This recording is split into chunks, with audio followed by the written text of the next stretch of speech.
Shalom Aleichem. Erev Tov. The microphone is on, it's working, it's recording. The green lines are moving. There's enough battery. Memory card is full. Anything else? Come here, a lot of chairs at the table if you want to sit at the table.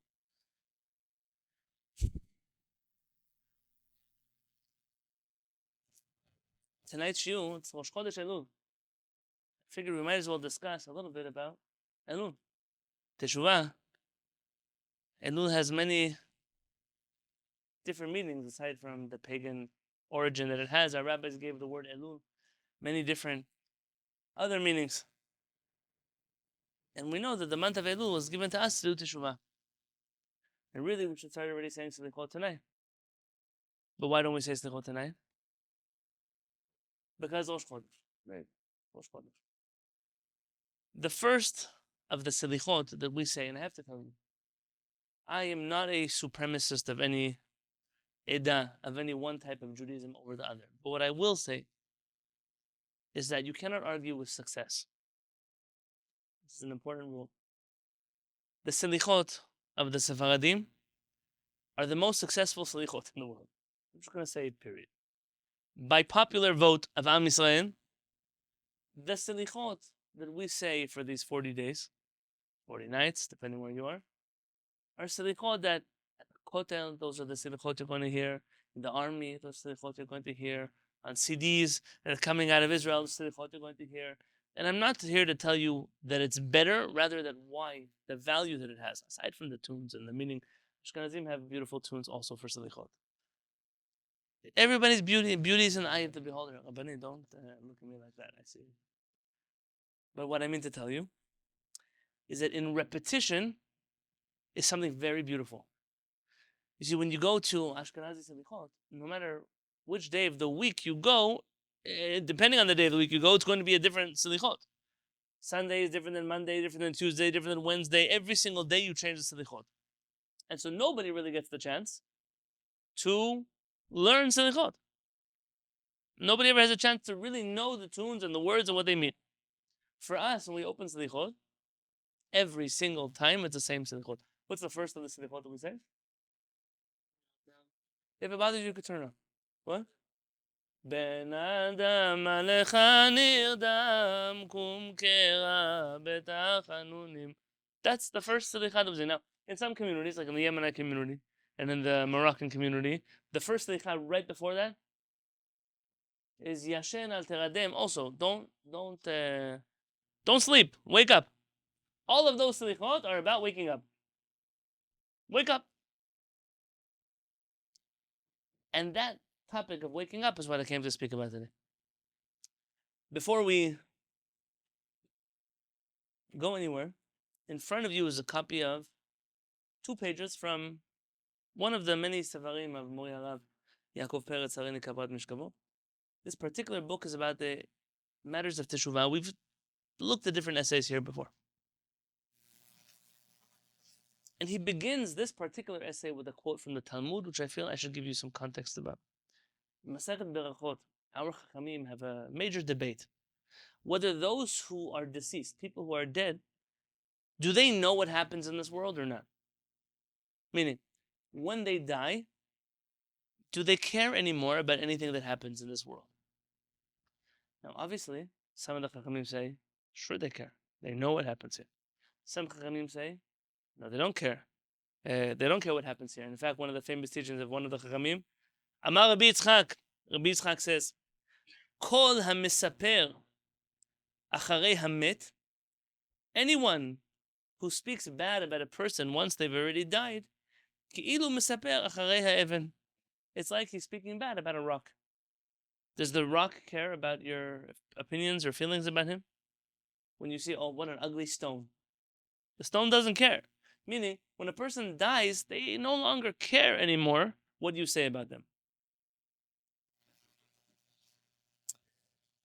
But that must mean that after they die, they don't know what's being said about them. Chachamim say, Ika damre de lo yade. Some say they don't care because they have no clue what you're saying because they're in another world. And some say, diyade velo ichpat lehu. Some say that they know, but they don't care.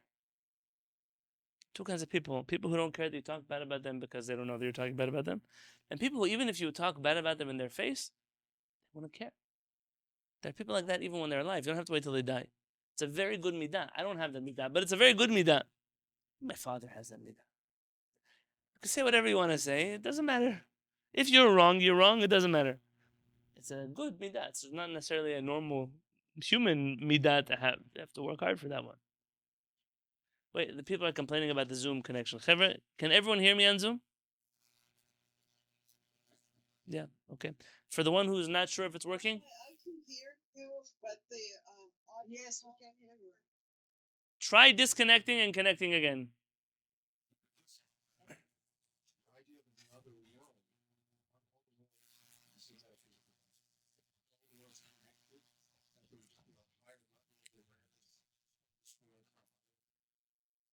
Maybe.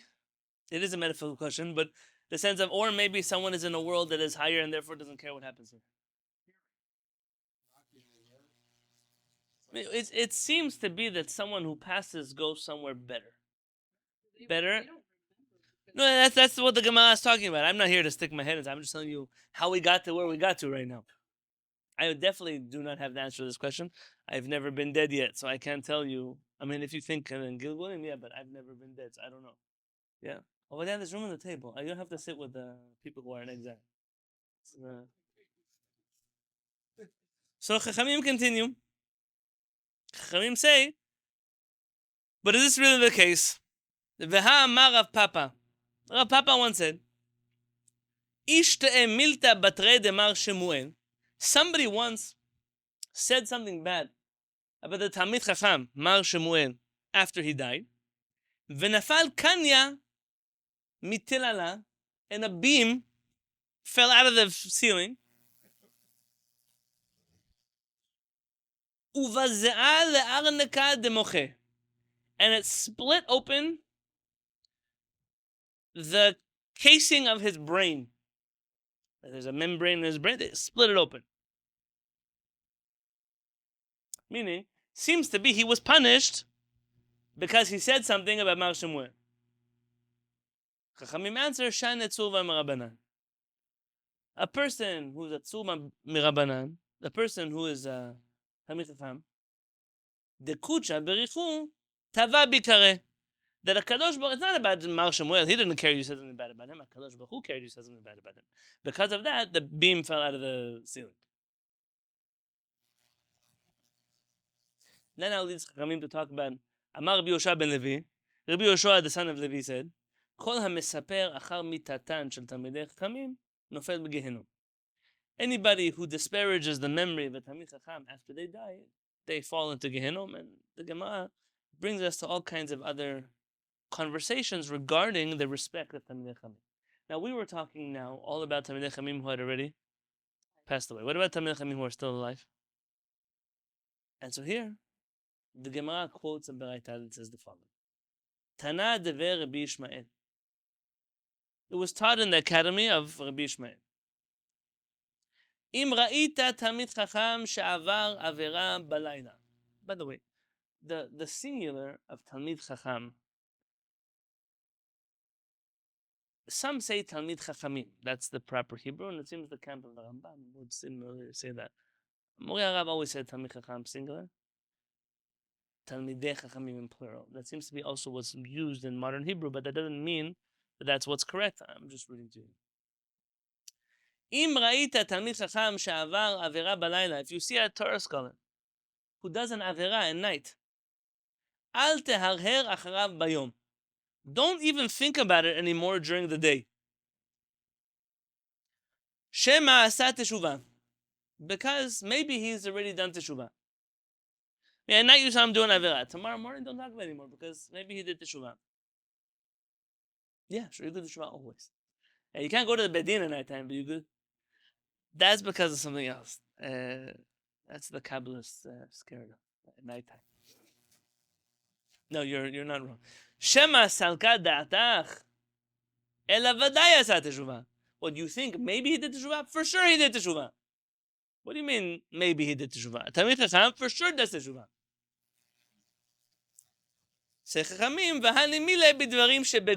This only applies to personal matters, things that have to do with him. But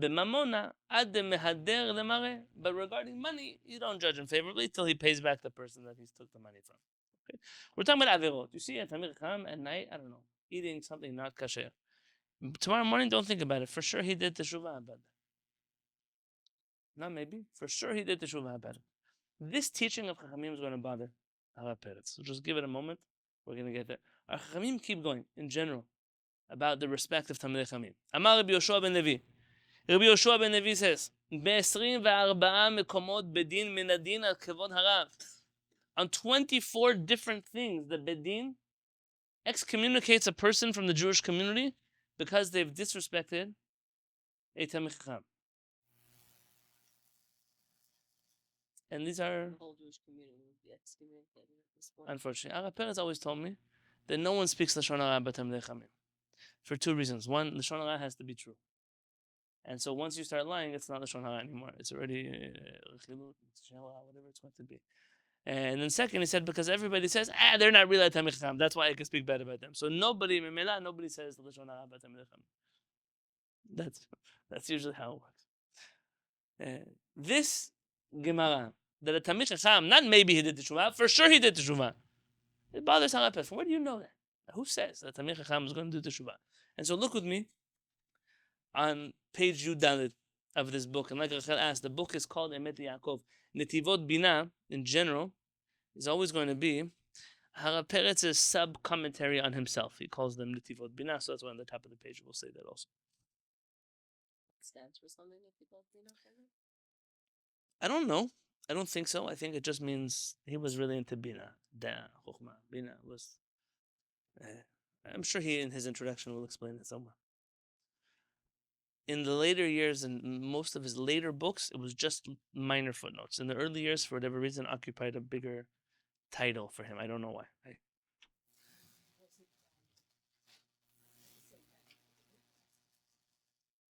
No, he did it. He was the one who did it.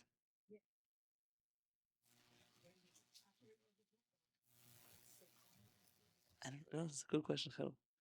In all of his books, he explains at the beginning why he calls them what he calls them. But this book doesn't have a normal introduction to it, so I'll check into it for you.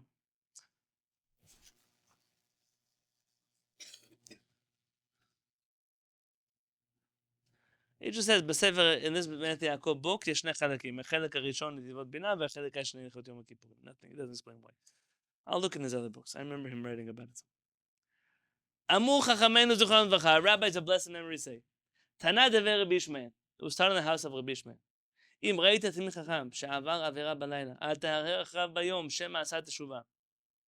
When you see a תלמיד חכם, if you see him do an עבירה at night, don't think about it anymore during the day.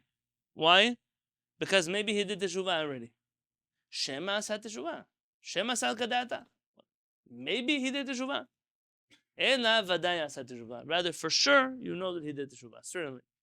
קשה על מה שחכמינו זכרם לברכה, פסקו בהחלט ודאי עשה תשובה. Says HaRav Peretz. I don't understand what exactly is so clear to the rabbis that for sure he did teshuvah. Minayin lanu havadaut hazot. Where is the certainty that you have that a Talmid Chacham who does averot does teshuvah? Asemech ma, based on what? Ve'adraba. What?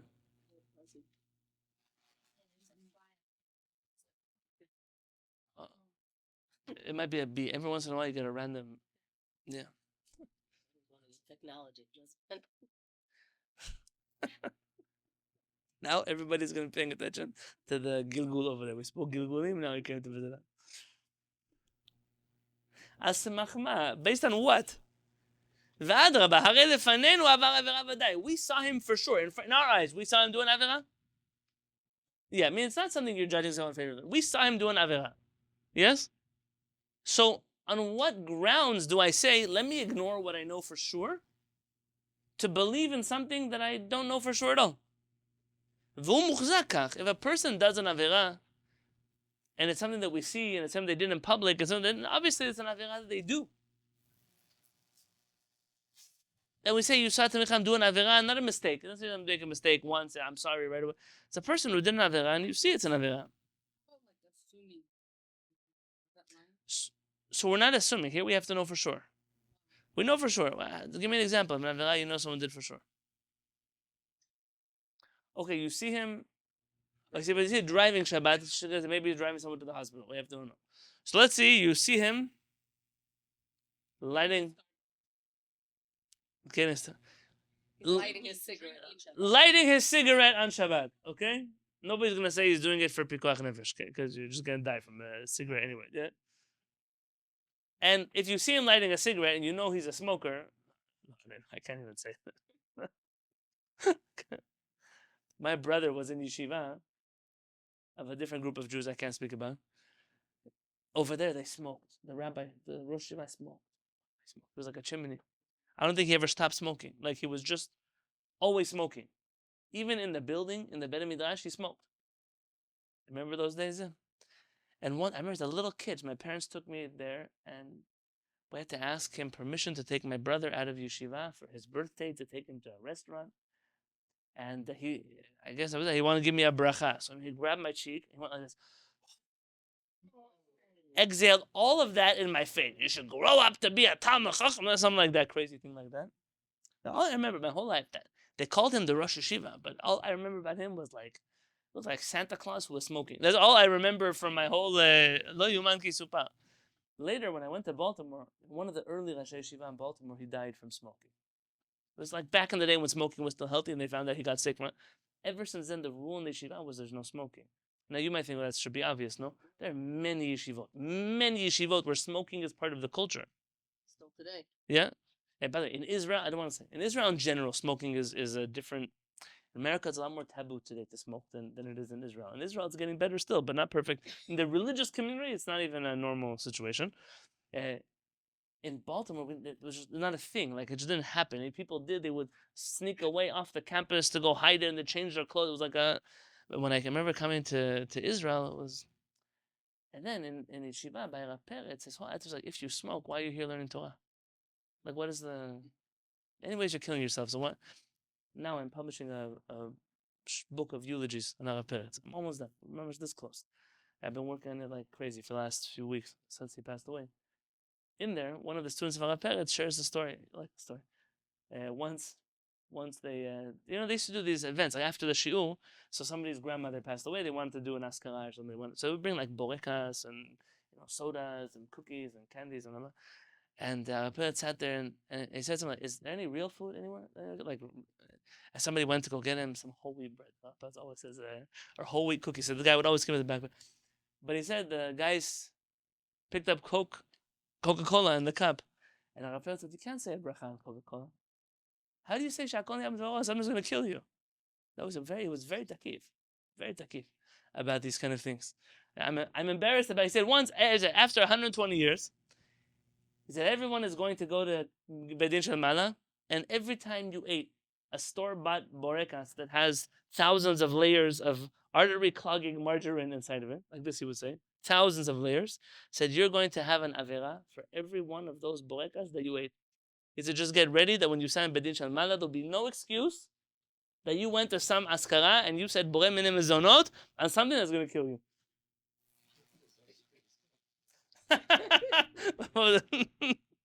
Dispensation, Baruch, is already, the power of the student is not the same as the rabbi. But this was something very important. He said, how do you know for sure? Tamicham smoking. It just makes me, how do you have a Tamicham who smokes? But yeah, maybe they... Don't eat it. So, lo ra'inu, u'mida chazarato b'teshuvah. When you say for sure he did teshuvah, lo ra'inu klal shum davar v'shum raya o semech sha'alav nish'an. Nish'an, lachshov shechazar b'teshuvah. We have no proof that he did teshuvah. I mean, like, I saw him for sure doing avera. On which grounds should I change that which I know for sure and believe in something that I have no clue that is true in the first place? By the way, in general, in halakha you have a rule. If you have a vadai, something that is certain, and you have a safek, something that is a doubt, which always takes precedence? Vadai. You always stick with what you know for sure. I'm going to give you an example. There are people who have a horrible job. They're in a job. Horrible. And they see another job that's better than it. They know that job is better. So they say, let me switch from a bad job to a good job. But let's say you're in a job, it's okay. There are a few problems with it. And they're telling you, why don't you come to this new job? It's going to be great. But you don't know that it's going to be great. There's a new startup. Nobody ever worked there before. You might be giving up a vadai, what you know for certain, for something that you don't know for certain at all. And that decision, yeah, maybe it will be better. Maybe it won't be. Who gambles with what they have for certain for something they're not sure about? People always think. Recently, someone came to talk to me about getting divorced. No. Is there room for divorce in Judaism? Of course, it's one of the 613 mitzvot in the Torah. Don't be fooled that Judaism is Catholic. People are able to get divorced. But they came to talk to me. I said, I just want you to understand something. You have children, yeah? You're not 21 years old anymore. I'm going to leave the age. You think that tomorrow you're going to get divorced and somebody's going to come galloping on a pony. They're looking just for you. You. That's what they're waiting for. You and all of your baggage. That's what they're waiting for. You know, I would never give this advice to somebody who was in a horrible relationship. What was bothering them? Little things. Morenu HaRav always said that in today's relationships, the little things, they turn into huge things. People don't even realize sometimes the thing that's destroying your relationship is nothing. It's not a thing.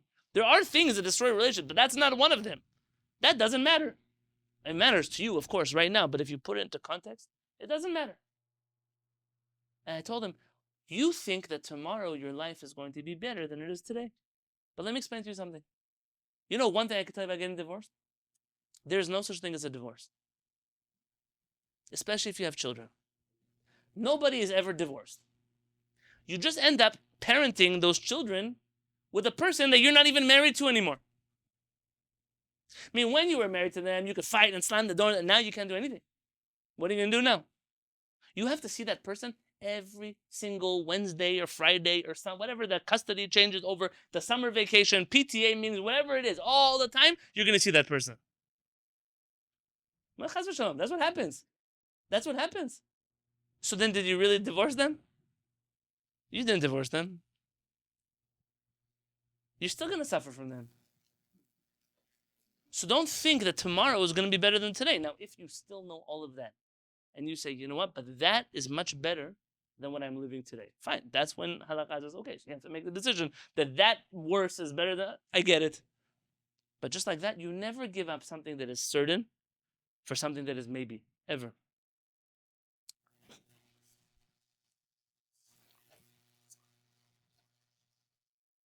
ונראה, it appears, כאשר נחקור ונדרוש מהו הגורם החזק העיקרי, המעורר ומביא לתשובה. If we begin to understand what is the main thing that causes people to do Teshuvah, I'm in the third paragraph. נמצא, it turns out, זוהי חוכמת התורה. It is the wisdom of the Torah. ובלעדיה אי אפשר להיות שב בתשובה אמיתית ושלמה. Without the wisdom of the Torah, a person can never really do Teshuvah. והנה ביאור עיקר זה והוכחתו. I'm going to show you the hochacha, the proof that this is the case. That without Teshuvah, without Torah, you cannot possibly do Teshuvah. Aleph. אפילו האיש ששרתה עליו רוח טהרה ורצונו חזק לחזור בתשובה. Even a person that some spirit of wisdom and purity and holiness rested on him, and he decided, I'm going to do Teshuvah. Even that person, אם לא למד תורה, if he did not learn Torah, ואיננו יודע מה הם מצוותיה, and he does not know what are the mitzvot, מצוות עשה ומצוות עשה, the mitzvot that you have to do, the mitzvot that you're not allowed to do, דרכיה ואורחותיה, the ways of the Torah, the paths of the Torah, איננו יכול לשוב בתשובה. He's unable to do Teshuvah. Now he's going to say something, HaRav Peretz. I'm going to add to it something, but let's see what he says. כי הרי איננו יודע שחטא. Because how can you do Teshuvah for something that you don't even know you did wrong? What do you mean it's an avera? I didn't know that was an avera.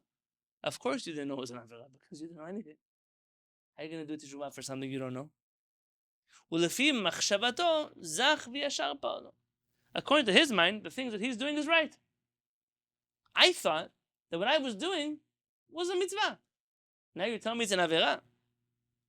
שאין תשובה מבלי שתקדם לה הידיעה והכרת החטא שחטא. וזה פשוט.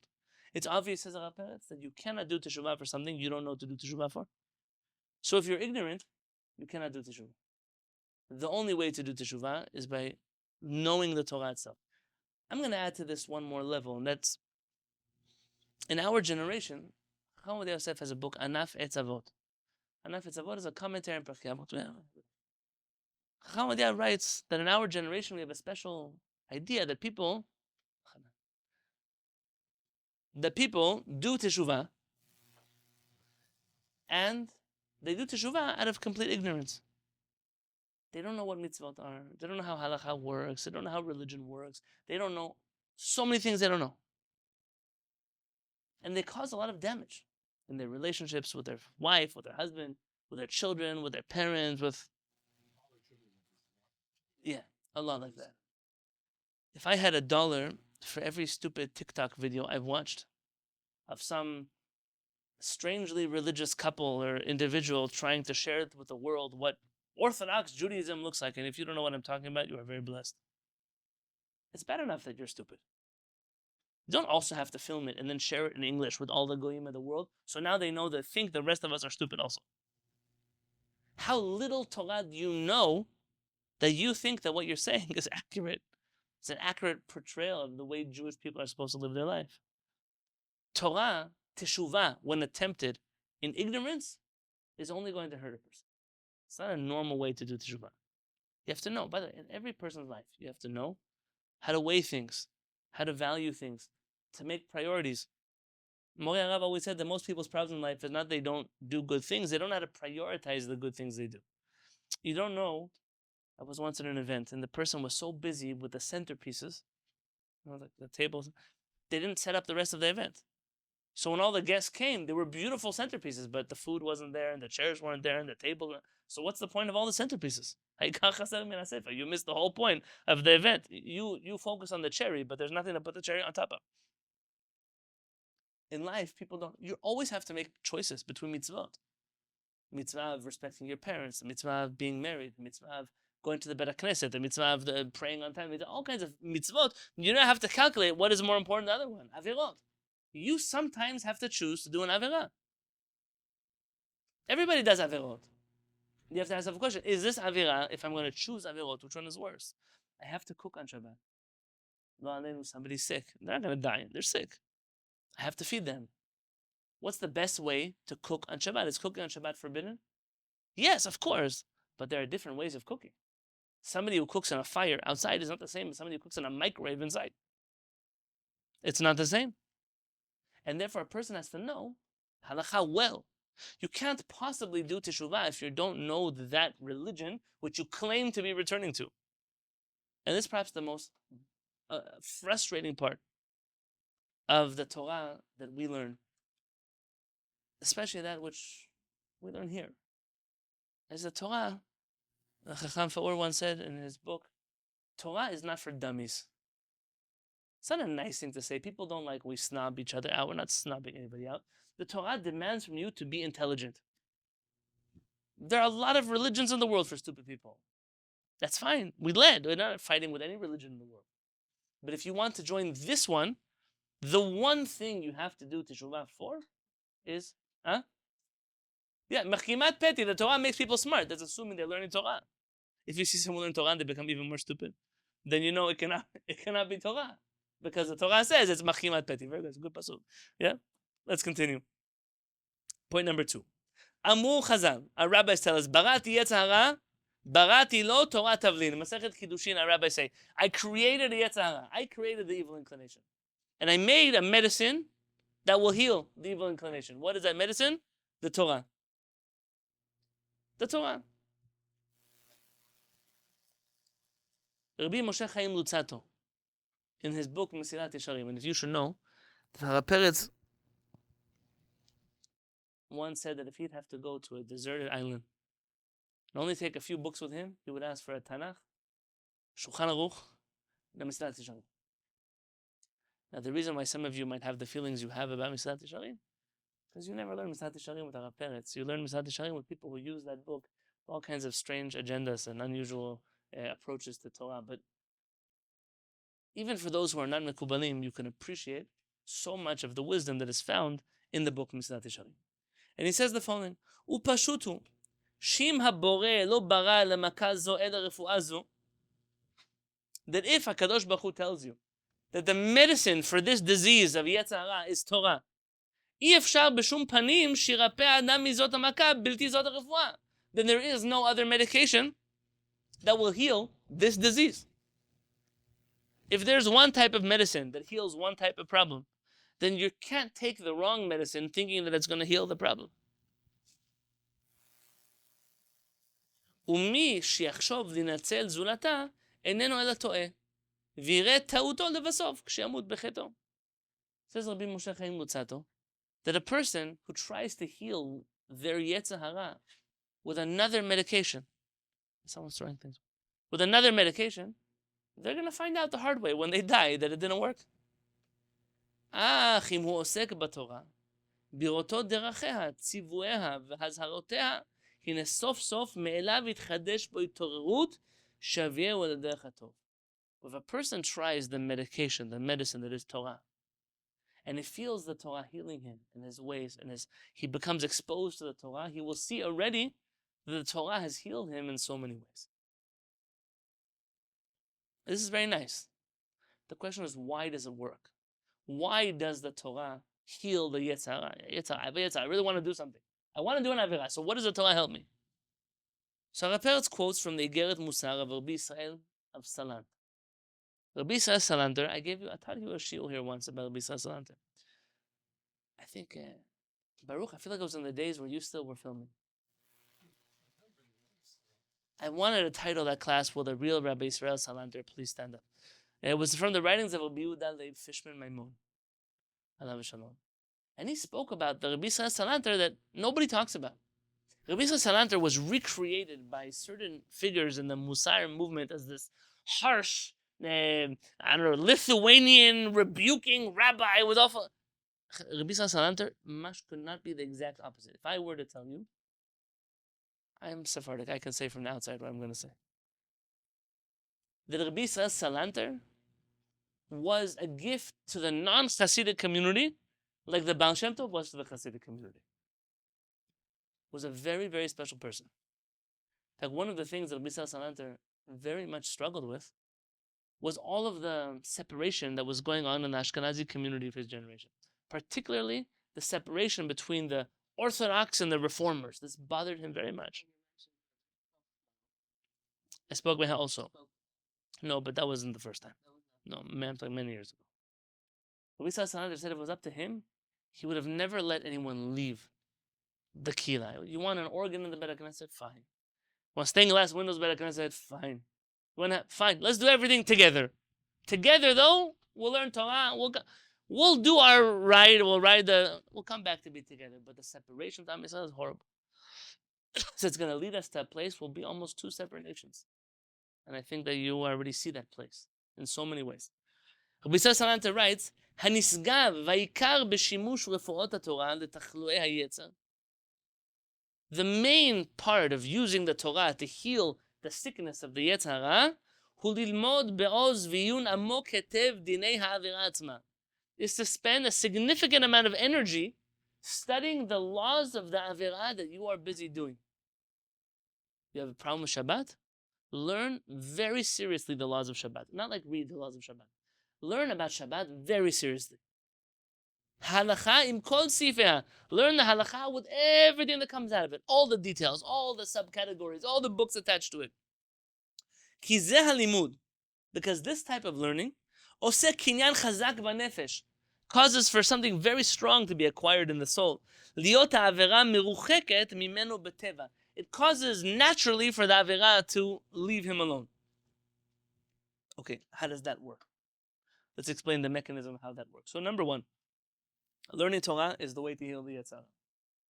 Which part of the Torah should we learn to heal the Yetzer Hara? The part that's relevant to the struggle that we're having. You have to know what your Avirot are. And based on that, you should learn that kind of Torah. So don't look at the Torah that I read, okay? Because you're going to know what Avirot I have. Everyone's going to have the Avirot that they have. it's very personal, this journey of which Torah you study. HaRav Peretz, when he came to Israel from Morocco, they put him in Yeshivat Ponevezh. And Ponevezh was an interesting place for HaRav Peretz. On one hand, it was very, very different from anything that he had ever known to be Judaism and Torah and mitzvot, and far from his family and the way of life of the family. On the flip side, there was a part of him that really appreciated the limud Torah that was there, and the personalities that he was able to meet and to rub shoulders with. It was very special for him to be able to pray in the minyan of the Chazon Ish, Avraham Yishayahu Karelitz. It was very special for him to learn in the yeshiva with Rav Kahaneman, later at the tail end with Rav Shach. Though that was a personality that Rav Peretz, on some level, struggled with.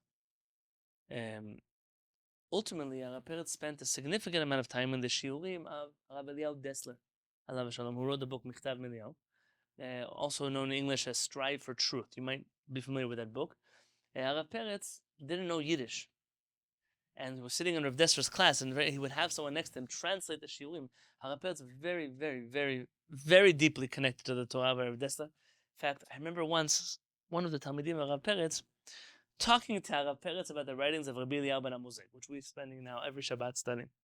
And then once I asked Rabbi Eliyahu ben Amozeg, and he said, "Listen, I understand that you like it." He said, "For me, I would just much rather sit down with Rav Dessler and learn one page of Michtav Eliyahu. For me, it goes a long way." That student, I think, understood Rav Peretz as disparaging Sephardim, and that he prefers Rav Dessler over Rabbi Eliyahu ben Amozeg. And if I had to be very honest with you, my walk away from that story was that in general, Rav Peretz didn't care so much about philosophy. It wasn't his style, it wasn't his approach, didn't care about comparing religions. Anything that wasn't practical for halakha or for increasing his emunah in HaKadosh Baruch Hu, he almost didn't study it. Almost nothing. In fact, Rav Peretz once told me incredible things about Rav Kook, alav shalom. As we started talking, I learned the Torah of Rav Kook a significant amount. I started talking, he said, "No, I don't actually know much of his Torah." I said, "But you speak very highly for someone whose books you don't read." He said, "Yeah, it's too much philosophy for me. It's not where I appreciate him." Was what he said. It was the most underappreciated tzaddik of his generation. That's what he said about him. But it's not the style of Torah that he studied. Everybody knows which kind of Torah they study. Harav Dessler, alav shalom, he writes the following: "She'adam hamel b'davar mesuyam." When a person works hard on something, kimidat amalo mitkasher hu elav. The more you work on it, the more attached you become to that thing. Ovadia once told me an important rule about sales. Ovadia, remember what you told me? Ovadia said, "Don't fall in love with the thing you're trying to sell." Very often, someone invests in something, and for them, like it's the most important thing in the world, and they want to sell it for $10,000. Someone's willing to offer them only $9,000, and they think, "But it's worth 50, and I'm giving it to you for 10." You want to make money or you don't want to make money? That's a question you have to ask yourself. If you want to make money, take the $9,000, shut up. Tomorrow you have something else to sell. Why are you stuck? Because you're married to this. You see some of these people that are attached to something, and the value that they place on it, it's objectively, it's not very valuable. But they think it's so valuable because of the amount of time they spent in that. And so here's the same thing. When you spend a significant amount of time on something, you become very attached to that thing. And there's a way to use that for the good. It's on the next page. And the more you work, the more you love it. Dugma, for example. That a person who works hard to dig the hole, and he plants the tree, and he raises the tree, and he waters the tree, and he prunes the tree, he cuts it, finally the fruits come out. You become very attached to your fruit tree. It's my tree. He starts to fall in love with his tree. Baruch, you know what we're talking about?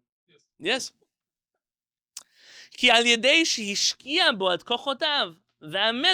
Because he invested energy into this tree and he worked on this tree. He sees in the tree, it's like a little bit of myself. It's what it says, that if you want to know HaKadosh Baruch Hu, look at his creation. In the creation, you see the creator. That's not any tree. I didn't buy that tree in Home Depot. That tree, I raised that from when I was a baby who may raise that tree. I grew that tree. The fruits that come out of it, every year the fruits get better because of what I do for that tree. That person becomes attached to the tree. It's not a bad thing. We know that a person who works hard on something, yagia kapecha It's good for you to work hard and eat the fruit of that which you worked hard for. Those matzot you work for, they don't taste so good, but they taste so much better than other matzot because you worked hard for those matzot. That's why they taste so good. It's like that with anything. If I know that for $20 I'll buy it in the store again, it doesn't taste the same. It feels different. Says Rav Dessler, you see in the tree a little bit of yourself, a little bit of me is in that tree. And because of that, you're attached to the tree. You therefore take care of that tree and you make the tree more beautiful. You want your tree to look nice. Our rabbis taught us this principle in Masechet Bava Metzia. A person always prefers one thing that belongs to me than 9 things that belong to you. In Yiddish, there's a saying that if we were all going to take the things that bother us, all of our troubles, our struggles, and we were going to put them on the table, if everybody would look at everybody else's struggle, we still take back the struggles that belong to us. We much prefer the things that are ours than the things that are not ours. Is that a saying? Okay, very good. Ubier sham Rashi, and Rashi therefore says, Chaviv alav, al yidei she'amal ba. It becomes precious to a person because they worked hard on it. V'im b'davar gashmi kach. If that's true about physical things, b'davar ruchani al achat kama v'chama, how much more so things that are spiritual? Kechol she'amel ha'adam yoter liskot b'ma'ala ruchanit. The more that a person works hard to merit to a spiritual level, כך הוא דבק בה עד שנהפכת להיות קניין בנפשו. עיין שם. That thing then becomes a part of that person. If you learn a certain area of Torah very well, you learn Shabbat well. I have a student.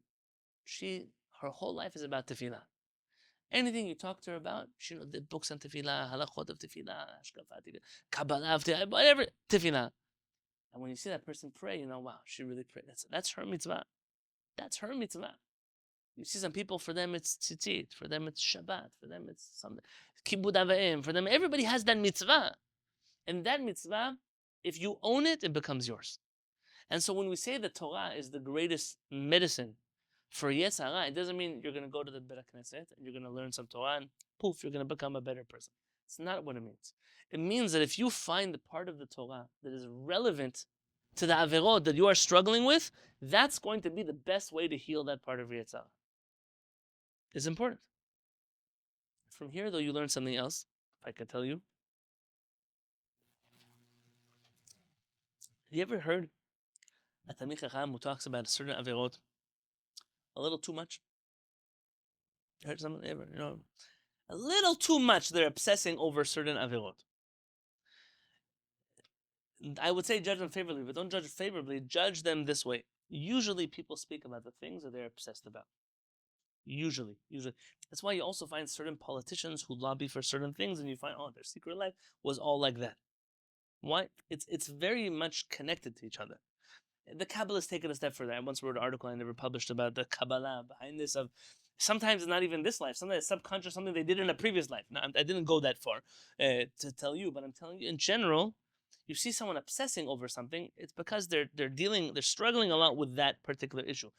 So we're talking about the flip side of that. If you're obsessing over a particular issue because you're struggling with it, then at least use that obsession to study the right things to neutralize that type of yetzer that you have. Daled. Hine geder Teshuvah. The definition of Teshuvah, hu she'aish ha'yireh Adonai, is the person who is God-fearing. Meharher u'mechashev shokel beda'ato et ma'asav, is a person who constantly thinks about their actions. They think about it. What did I do? What did I do right? What did I do wrong? Memashmesh u'mefashpesh behem u'bodkam lirot ha'im hem tovim o lo. He thinks everything I did. Did I do it right? Did I do it wrong? Was it the right way that I said it? Was it the wrong way that I said it? V'chishuv ze u'vdika zo, and this type of thinking, and this type of constant reanalyzing one's behavior, tzarich liot tamid b'chol yom v'yom lirat Adonai be'emet. You have to do this all the time. You can't just do teshuvah every once in a while. How many times do you say Tachanunim during the day? Once in the morning. Mincha again. Maybe at night when you go to sleep, some people. So it's a few times a day. Why do you have to do Teshuvah so many times a day? Because all the time you have to be on your toes. Maybe I did something wrong. Maybe I have to do something better. Maybe I need to fix the way that I live my life. This is very important. All the time. Never to stop. My mother-in-law, Hashem should bless, live and be well. She always says that doing Teshuvah, it's like washing dishes. Now, Rachel, you won't understand this. I'm going to explain for the rest of the people, okay? If you leave a dirty dish in the sink, yeah? When the dish is hot, you take it off the pot, you take it off the stove. Right away, you wash it with soap and water, you put it away. It's very easy to clean it. The longer you leave those dishes in the sink, 1 day, 2 days, 3 days. Now, you say you were laughing. What? I went to yeshiva, so I used to go visit in my dorm rooms. You come to a certain room, it was the smell of 7 days of dishes. When do you do the dishes? We're going to cook on Friday for Shabbat. So till Friday, we don't need the dishes to be clean. Yeah? So not only, my mother doesn't talk about the smell, but it's harder. Now you have to, look, when the yeshiva was a rabbi, they used to make cholent. You know cholent? Okay, some people are obsessed. They can't have a Shabbat without a cholent. Every Shabbat, cholent. They used to have competitions. Who made the best cholent, fighting over the cholent, all the cholent. They once had a competition. The cholent, who won the competition? They all voted the best cholent. What was the secret ingredient? No, they all had ketchup, Baruch. All of them had ketchup. Yeah? Yeah? Which they put inside? Mike and Ike's. You know, the jelly beans? But that's what everybody voted on. Now, what would these yeshiva guys do? They would make the chamin on Friday. They would cook it till Shabbat morning. Shabbat morning, they would eat it. And, they always burn the bottom of it. But growing up, I remember going to the Beit HaKnesset, always smelled like burnt beans. It was like a horrible smell. It's like that. Okay. So burnt beans. And then now they finish eating after lunch. Where do they take the cholent pot? They put it outside. So it doesn't smell. Now, when do they clean the cholent pot? On Friday, when they have to make the next chamin. You should see these guys just burnt beans stuck to the bottom. Beans smell like after a week. That's how you do Teshuvah when you wait too long. We're supposed to do Teshuvah every single moment because you can't wait. The longer you wait, the more you do an Avirah, the more it gets stuck to you. It becomes hard. There are people, they work in, say you were a mechanic, and you get all that grease from the cars on your clothes. Yeah? Those mechanics, they ever get the oil out of their clothes? So what do?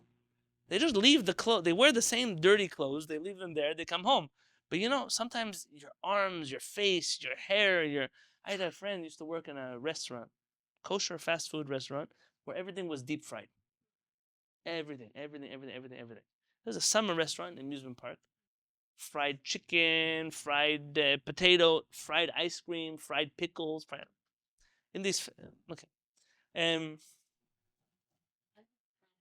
How do you fry ice cream? I asked the same question. It seems like if you do it fast enough, you fry just the outside, and I never had a fried ice cream or a fried pickle, for that matter.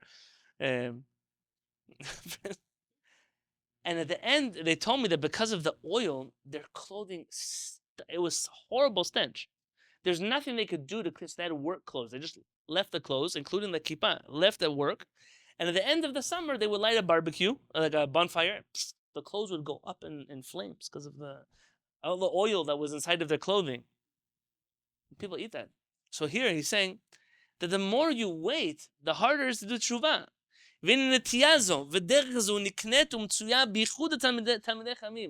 The constant doubting of oneself and reanalyzing and rethinking is very much found by Talmidei Chamim. It's why very often, look, a few weeks ago I gave a shiur here. And I said, Heve'az kenamer.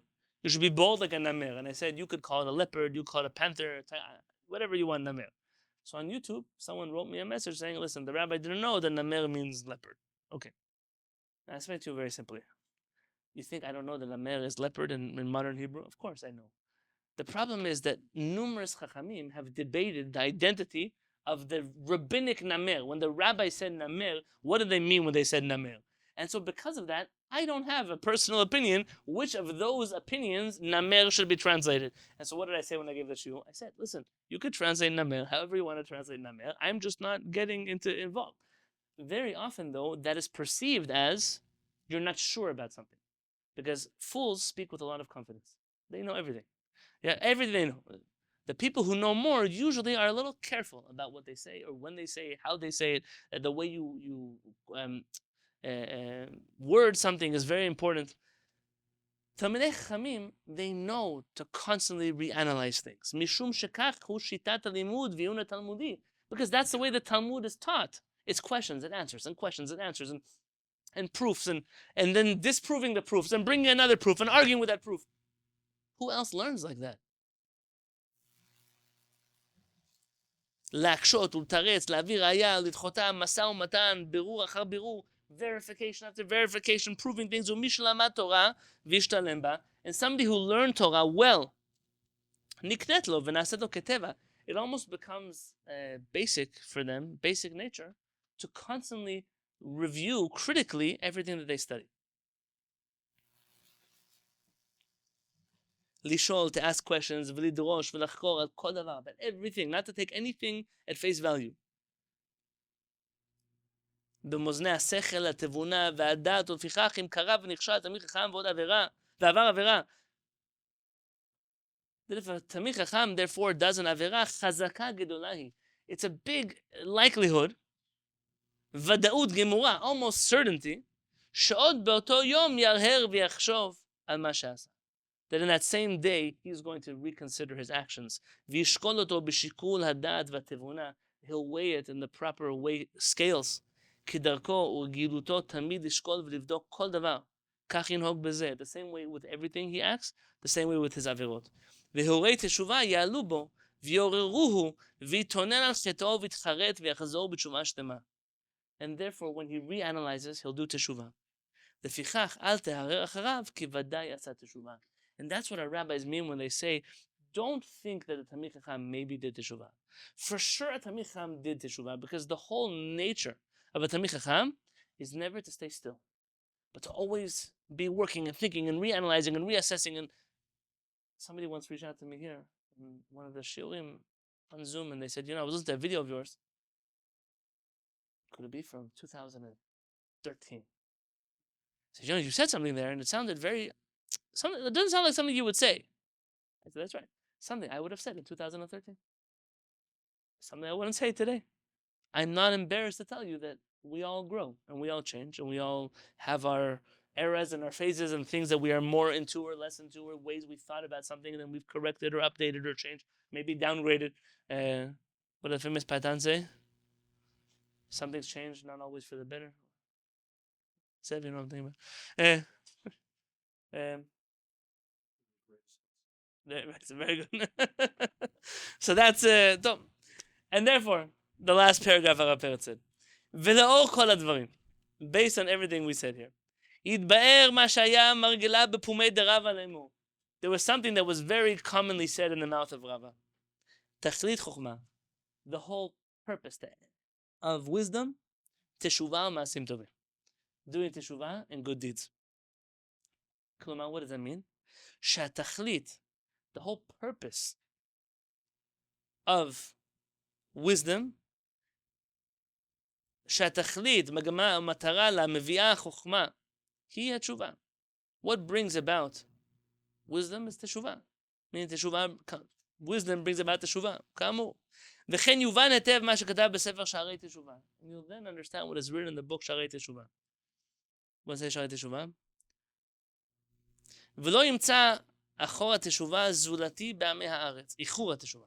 You only find the delay of teshuvah by עמי הארץ. Why do עמי הארץ wait to do teshuvah? אשר הם ישנים שוכבים. Because they're always sleeping. לא ישיבו לבבם. They never do teshuvah. ולא דעת ותבונה להם. They have no wisdom or intellect. למהר, להימלט על נפשם. They never rush to do anything. So for sure not for their neshama.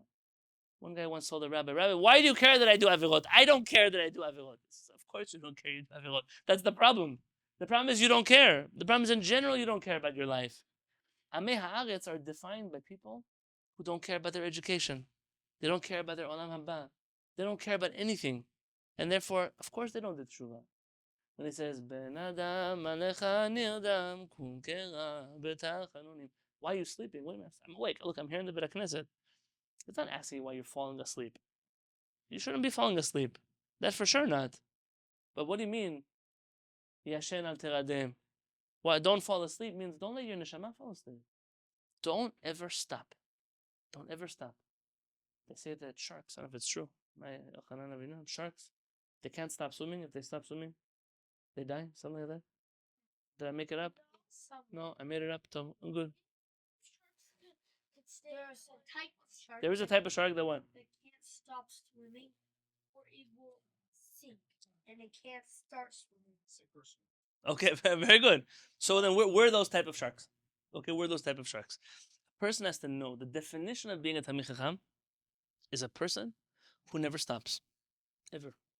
Never stops thinking, never stops questioning, never stops questioning themselves. Maybe I did something wrong. Maybe what happened yesterday was wrong. Maybe I need to change the way that I do something tomorrow. And therefore, our Chachamim are certain that if you see a Talmid Chacham do an Avera at night, you're not wrong that they did an Avera. Of course they did an Avera. But you have to know for sure they did Teshuvah by the morning. Why? Because you know they're a Talmid Chacham. If you have a doubt in your mind that they did Teshuvah, they're not really a Talmid Chacham. If they're the type of person who's never wrong, ever, they're not really a Talmid Chacham. A person who never knows how to say the words, I'm sorry, cannot be a Talmid Chacham. It can't be. It can't be that your whole life you are always right. Always. Always. It's just impossible. You know, once, in the Beit HaMikdash, HaRav Peretz was teaching a shiur. And in that shiur, he quoted Chacham Ovadia Yosef. And he said, you know, there's a mitzvah to put a ma'akeh. You know what's a ma'akeh? A railing on your roof. It's not talking here, like nobody goes on the roof. But you go to Israel, for example, the roof is flat. People spend time, a lot of time on the roof. Farshid once told us that in his family in the summer in Iran, it was so hot, they would put them to sleep on the roof, but some of them were sleepwalkers. And so his mother used to tie a rope to her hand around their waist so that if they would start walking, she would wake up and pull them back. Yeah? Because she was afraid they would fall off the roof. Now, with a roof in halakha, has to have a fence. How tall a fence? So nobody should fall off of the roof. By the way, if you have windows that people can lean, God forbid, and fall out of, then you have to have a ma'akeh also. I'm very grateful for in Israel, and they don't have it for that reason, but they have, they call them soragim, they have like bars on the windows. Unfortunately, Jews in Israel taught themselves how to live behind walls and how to live behind bars and how to put cement blocks in front of all the bus stops because everyone's running us over and breaking into our house and killing our children. So because of that, we hide inside of jails. That's not the normal way to live. But that is a very good thing because people could fall. It happens. It happens more than you think. You have a mitzvah of ma'akeh. Don't think these things don't happen. So HaRav Peretz was teaching a shiur, and he said that in his opinion, you have to say a bracha on the ma'akeh when you put a ma'akeh. Even though Chacham Ovadia Yosef says you shouldn't say a bracha, he doesn't agree with him. Now, I was a little bit confused because I had just taught a shiur on this topic, and I saw that HaRav Peretz, Chacham Ovadia Yosef wrote to say a bracha on the ma'akeh. So I came to HaRav Peretz, listen, I don't know arguing, I just want to show you. Chacham Ovadia Yosef says that you should make a bracha on the ma'akeh. And Peretz looked at it and he said, bring me the other copy of the book. He brought the other copy. The older version of the book, Chacham Ovadia Yosef said, you should not make a bracha. In the newer version, he took back his opinion. And he writes, I was wrong. For many, many years, I thought, like the poskim that say, you shouldn't say bracha. I made a mistake. I'm correcting myself. And HaRav Peretz said, you see, that's the greatness of a Talmid Chacham. The greatness of a Talmid Chacham is usually when you're fighting for something for 20 years or 30 years or 5 minutes, some people. You never can come down from your tree because if I come down from my tree, you might think I'm a human being who makes mistakes. And people are very afraid that you should think that they're human beings who can make mistakes. But unfortunately, that's how many people go. They get so stuck in a certain way, even when it's already obvious that it's wrong. A Talmid Chacham is somebody who you never know what you're going to get today. Not because they're crazy, but because they're never stopping. And so if I have to tell you now about Teshuvah, the number one rule of Teshuvah, perhaps the number one thing I can tell you, it's still in the Shloshim, we're still in the 30 days since Morenu HaRav passed away, is never to stop. Don't stop learning. Don't stop asking questions. Don't stop growing. The whole purpose of Teshuvah is to wake up. Wake up means don't sleep. When you sleep, you fall asleep here. Unless you sleepwalk, you wake up here. Never be like that. They say about Rabbi Akiva, when he used to pray, what do they say about him? Remember? That when he would start on one side of the room, he would finish praying on the other side of the room because he kept bowing down on the floor and getting up. Bowing down on the floor and getting up, which shows you that Jewish people bow down on the floor. Yes? What's the point of that teaching? Tefillah in general is supposed to change you. You should not be the same person. At the end of Selichot, Shomer Yisrael, Shemo Sherit Yisrael. If you're the same person at the end of Selichot as you were at the beginning of Selichot's not working for you. You need to try something else. You need to pray differently. You have to think about the words better. If when you hear that shofar every night, you don't, wow, I'm different than I was yesterday. I'm better than I was even 20 minutes ago. That's how you have to feel when you pray. It should be every time we pray. But if not every time we pray, then at least in these next 40 days. In these next 40 days, we're going to gather here together tomorrow night to say Slichot after midnight. It's one time that we have after midnight. Ask if you can, make it. It's okay. If you can't, don't worry. We have every other class we're going to have Slichot. But to come together and to say Slichot and to say the same tunes, all the ones. By the time you reach Yom Kippurim, you should be a completely different person than you are tonight, and not in a bad way. It should be part of who you are. Part of who you are should be, I'm not stubborn. I'm not a dirty pot that sits in the sink. I'm a person who constantly works on myself. I always want to be a better person. And even if you see me today not perfect, I might not be perfect tomorrow, but I promise you tomorrow I'm going to be better than I am today. Promise yourself that. You deserve to live a life where every day is better. And if you have to ask yourself, so what is Teshuvah? It's what our rabbis say. All of your days should be Teshuvah. Everything that you do should be Teshuvah. Everything should be, how do I become my best self? B'ezrat Hashem. It's hard to do it alone, but we have each other. And it'll be a big zechut for all of us to help each other. Everybody should help each other do Teshuvah. So we stand here in Yom Kippurim, we say, Eno Alina. It's going to be the last time we're going to have to say Eno Alina in San Diego. And already by that time, by Sukkot, we'll be building a Ben Mikdash in Yer HaKodesh Yerushalayim. God willing.